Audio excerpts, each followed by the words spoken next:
السلام علیکم ورحمۃ اللہ۔ اردو نیوز کے ساتھ حاضر ہیں۔ جرمنی ملازمین کی کمی پوری کرنے کے لیے موقع کارڈ لانے کے لیے تیار۔ غیر یورپی لوگوں کے لیے بھی اب ممکنہ طور پر جرمنی میں قانونی طور پر کام کرنا آسان ہونے والا ہے، اور اس کی وجہ اس کا اپنا موقع کارڈ ہے جو رواں سال کے اواخر میں نافذ العمل ہو جائے گا۔ جرمنی ایک طویل عرصے سے مزدوروں کی کمی کا شکار رہا ہے اور دوسرے ممالک سے لوگوں کو اپنے پاس آنے کی ترغیب دیتا رہا ہے، مگر اب اس کی امیگریشن پالیسیوں میں تبدیلی کے باعث غیر یورپی افراد کے لیے جرمنی آنے کا مرحلہ پہلے سے آسان ہونے کی توقع ہے۔ ستمبر کے اوائل میں جرمنی کے وفاقی وزیر محنت و سماجی امور ہیوبرٹس ہائل نے اعلان کیا تھا کہ پوائنٹس پر مبنی سسٹم کے ساتھ ایک کارڈ لایا جائے گا جو چانس کارڈ موقع کارڈ کہلائے گا۔ یہ امریکہ میں رائج گرین کارڈ کی طرح ہے جو خصوصی مہارتیں رکھنے والے پروفیشنلز کی امریکہ آمد کو آسان بناتا ہے۔ چانس کارڈ کی خاص بات یہ ہے کہ غیر ملکی افراد اب کام کی تلاش میں جرمنی آ سکیں گے اور ان کے پاس ویزا کے حصول کے لیے جرمن ملازمت ہونا لازمی نہیں ہوگا۔ دنیا کے کئی ممالک میں ورک ویزا حاصل کرنے کے لیے مذکورہ ملک میں ملازمت کی پیشکش ہونا لازمی ہے۔ اس کا مطلب یہ ہے کہ اب غیر ملکی افراد کو جرمنی سے باہر رہ کر یہاں ملازمت کی درخواست دینے کی ضرورت نہیں رہے گی۔ اس نئے کارڈ سسٹم کے تحت درج ذیل 4 میں سے کم از کم 3 خصوصیات کے حامل افراد کو جرمنی آ کر یہاں کام تلاش کرنے کی اجازت ہوگی۔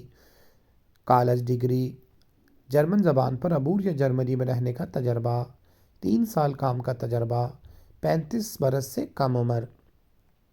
اس کے علاوہ انہیں یہ بھی ظاہر کرنا ہوگا کہ جب تک انہیں جرمنی میں ملازمت نہیں مل جاتی تب تک وہ اپنا خرچ خود اٹھا سکیں گے۔ قانون میں تبدیلی کیوں کی جا رہی ہے؟ یورپ کا انجن کہلانے والا یہ ملک بڑی تعداد میں تارکین وطن کا حامل ہے۔ یہاں کی تقریباً 20% آبادی یہاں سے باہر پیدا ہوئی، جبکہ کم از کم 25% کے خاندان کہیں اور سے آئے ہیں۔ یہ ملک 1970 کی دہائی اور 1990 کی دہائی کے اوائل میں مشرقی یورپی ممالک کا بلاک ختم ہونے اور حال ہی میں شام کے بحران کے دوران تارکین وطن کی بڑی تعداد کو قبول کر چکا ہے۔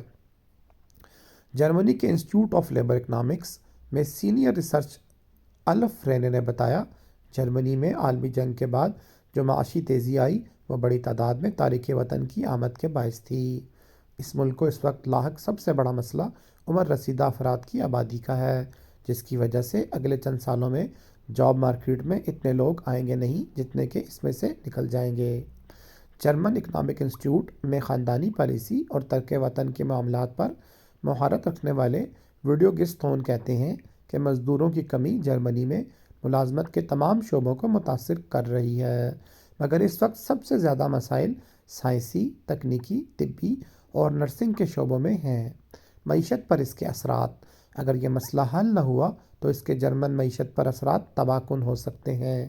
گیسٹون کہتے ہیں کہ اگر بڑے پیمانے پر مزدوروں کی کمی کو پورا نہ کیا گیا تو اس کا مطلب ہوگا کہ کمپنیاں اپنی پوری صلاحیت سے فائدہ نہیں اٹھا پا رہی۔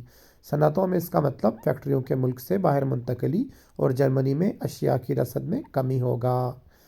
الف رینے بھی اس سے اتفاق کرتے ہیں۔ جرمنی میں نوجوان آبادی اور مزدوروں کی کمی پہلے ہی جرمن معیشت کی ترقی میں رکاوٹ بن رہی تھی، پر اب یہ باقاعدہ طور پر محسوس کی جا رہی ہے۔ یہ کمی اب کم اجرتوں والے شعبوں تک بھی پہنچ گئی ہے۔